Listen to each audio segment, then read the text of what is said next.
Founded in 1902, Fort Hays State University is one of the fastest growing universities in Kansas and is considered the Harvard of the Plains. With 2017 being the inaugural year of the Robbins Banking Institute, many students have taken the opportunity to develop their professional focuses in order to serve the area and the community. With a rapidly growing community and demands for evolving business, banks have adapted their services, including loans, technology, and mobile banking, to fit the needs of this diverse community. As small businesses provide the backbone for the community, and large businesses seek to establish locations in Hays, the necessity for a bank that can serve both has become prevalent. One of the reasons we wanted to have a community bank was to have the profits of the bank stay in the community. We've got a number of stockholders who have donated large sums of money to the university, to the hospital, and various organizations throughout Hays. And now that we're generating income for them, they can keep doing that and even increase so. So again, it's the idea of the money staying in Hays that's been very rewarding. Bank of Hays was chosen for this case study because of its ability to meet rising demands of the community and its transforming technology. Do you remember our first conversation about starting a bank in Hays? Not really. I don't remember if I called you or you called me, but I think both of us were pretty frustrated with how things were going. Yeah, we were both frustrated. Oh, I didn't know you were frustrated. I was frustrated. And probably vice versa. You didn't know I was frustrated either, although you might have guessed. But yeah, that would have been late 2003 or very early 2004. Bank of Hays has a unique ability to produce the kind of output you would expect to see from a bank twice their size. With average assets per employee of 1.9 times the peer group average and overall expenses at a fraction of the mean for the bank their size, they have seen their overall assets and net income soar during even the most tumultuous of financial environments. At an average asset level of just under $265 million, they have seen the number of banks in their peer group decrease by 15.4% to 669 FDIC insured banks since 2013. Their ability to matriculate fixed income securities across various investment horizons, coupled by a strategic loan allocation business model, has made Bank of Hays a model of banking efficiency and longevity. The aggregate loan composition that Bank of Hays exhibits reflects what you would expect to see when examining a bank that is adamant about fostering growth within the community. Nearly 80% of the bank's 2017 loan portfolio was comprised of real estate and commercial loans, 60% and 20% respectively. We make money through loans, and particularly commercial loans. The three branches that we have, Jetmore, Hanston, and Lewis, are all in ag communities, and they don't have much true business loans. They might have a Main Street bar or restaurant, but pretty much everything is ag. And here in Hays, though, we're lucky enough that ag isn't that big. Most of our loans are not ag. So as a total, ag, I think, is less than 20% of our total loans. So right around 20%. Our business model is small business lending. We want to have all of the banking features that people want, but it's more just from a competitive deal. I need to have internet banking. I need to have bill pay. I need to have mobile banking. I need to have mobile deposit banking. I'm just after the business customer who want those products.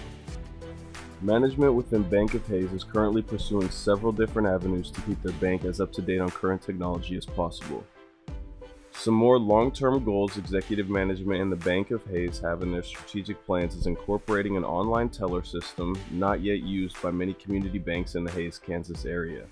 Management in the Bank of Hays makes it their priority to always be adapting the bank in ways that will help their target customers and businesses be as successful and run as efficiently as possible by using the technologies provided by a modern bank.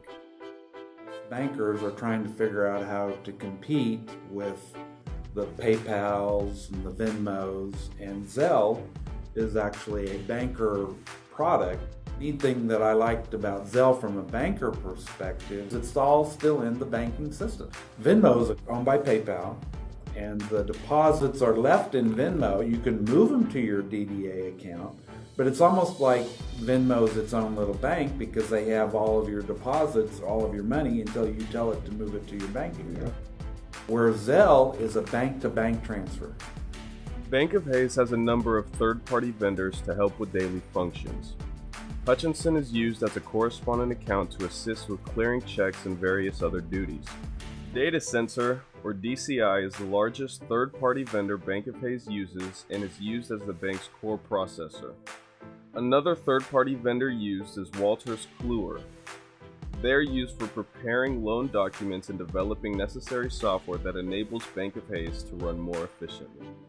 The addition of solar panels is another unique strategy to increase their cost savings to an even higher degree. In the 2005 era, they struggled to find many people that were doing solar, but they were persistent on finding a way to bring them to their bank. They eventually discovered Cromwell Solar, out of Lawrence, Kansas, who has been known to install more commercial and residential solar than any other company in Kansas. Due to complications with the heavy framing system of the panels, there was no engineer that would sign off on the way to install it on their flat roof. They decided to create a carport that would be equipped with solar panels. This new project originally was $70,000 more than their plan of the solar panels being on the roof. To make the payments substantially cheaper, they had a 30% solar tax credit along with applying for a USDA energy grant. The $220,000 cost went down to $65,000. There's a net outflow of $65,000 in year one, and it's going to save them $8,000 a year. They projected a 7% annual rate increase of energy, but when you compound $8,000 per year at 7%, in year 20 your electricity costs are close to $25,000. If electricity costs don't go up at all, it would only take the Bank of Hayes 7 years to pay back the cost of the system.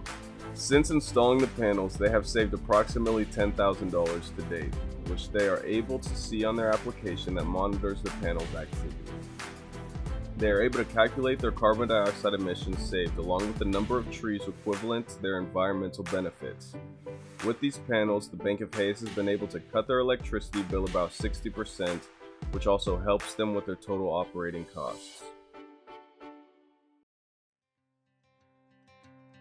Applying the knowledge that Bank of Hayes has given us, we are more prepared for careers in banking. When asked if he had any advice for future bankers, John Clark said this.